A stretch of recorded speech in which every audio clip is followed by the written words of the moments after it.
L'organisation des élections était une affaire nationale, donc qui ne concernait que les États en vertu du principe de souveraineté.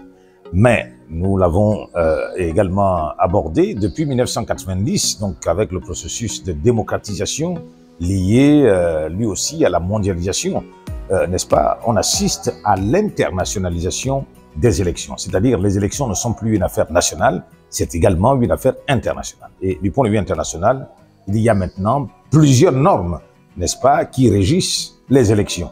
Non seulement les conventions internationales qui s'imposent aux États qui les ont ratifiées, mais aussi ce qu'on appelait la soft law, les normes flexibles, qui sont des déclarations ou des codes de conduite qui sont adoptés au niveau international et qui permettent également de dégager un certain nombre de règles électorales que les États sont appelés, n'est-ce pas, sans être contraints, n'est-ce pas, de mettre en application. Ce sont ces différents aspects que nous avons essayé de mettre en exergue pour montrer que lorsque un État organise aujourd'hui une élection, ce n'est plus seulement une affaire nationale, c'est une affaire qui concerne la communauté internationale. Alors, le droit électoral, donc, désormais, renferme des règles qui ne sont pas seulement des règles nationales. Il s'agit aussi des règles internationales. Nous avons plusieurs affaires, par exemple, qui concernent les infractions électorales. Nous avons vu, pour ce qui concerne la Côte d'Ivoire, nous avons vu, pour ce qui concerne le Kenya, à partir, n'est-ce pas, des violences électorales, les affaires en question se sont retrouvées devant la Cour pénale internationale. Nous avons vu également la situation du Gabon en 1996, où le Gabon s'est retrouvé aussi devant la Cour pénale internationale, liée, n'est-ce pas, aux violences que nous avons connues en 2016. Alors, il faut dire que les partis politiques ont droit à 2 subventions. Une subvention qui leur permet de fonctionner et puis une subvention qui leur permet d'être en lice, donc de compétir dans le cadre des joutes électorales. Et dans le cadre de cette subvention de campagne, elle est allouée à l'occasion des élections et comme nous sommes en année électorale, fatalement, cette subvention sera allouée aux différents partis politiques qui prendront part, qui à l'élection présidentielle, qui à l'élection parlementaire ou à l'élection des conseils locaux. Alors sur la question de l'immunité de l'utilisation des fonds de campagne,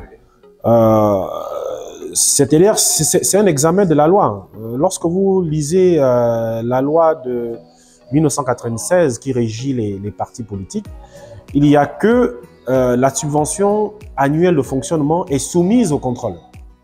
Les partis doivent justifier l'utilisation de cette subvention annuelle.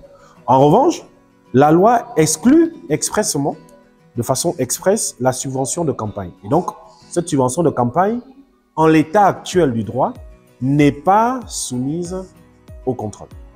Et c'est pour cela que dans le cadre de notre intervention, nous avons parlé d'immunité, puisque quelque chose que vous ne pouvez pas contrôler est forcément bénéficiaire d'une forme d'immunité. Les fonds de campagne sont de principe alloués à tous les partis qui participent à une élection, notamment dans le cadre des élections législatives, tous les partis qui présentent des candidats bénéficient en retour d'une subvention de campagne. Il en est de même pour ceux qui participent aux élections locales. Principe, lorsque vous recevez de l'argent, que ce soit un financement privé ou un financement public, l'obligation derrière, c'est de rendre compte de l'utilisation. Alors, cette reddition de compte peut s'apprécier à 2 niveaux. Les membres des partis qui adhèrent au parti versent des cotisations. Donc, ils sont en droit de demander des comptes de l'utilisation qui est faite des cotisations régulièrement versées pour le fonctionnement de leur parti. Alors, en l'état actuel de la législation, il n'y a pas de plafond des dépenses. On parlait beaucoup plus de plafond des dépenses. Les candidats et à travers eux, leurs partis politiques sont autorisés à dépenser sans limite. À dépenser sans limite. Conséquence, dans la pratique, vous voyez bien qu'il y a une forme d'inégalité. Certains candidats ont plus de moyens et dépensent plus. Donc, ce que nous appelons, ce que nous suggérons, c'est beaucoup plus d'encadrer la dépense afin qu'il y ait des plafonds, qu'il soit institué des plafonds et qu'il y ait derrière un organe qui veillerait à ce que ces plafonds soient respectés. Alors, il est difficile, sans aller en profondeur en termes d'études, d'instituer ce plafond en l'état.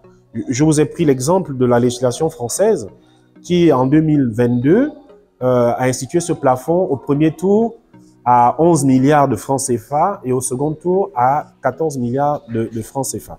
Et donc, le Gabon pourrait s'en inspirer, tout en rappelant que les plafonds sont fluctuants. D'une élection à une autre, les plafonds peuvent changer en considération des fluctuations économiques.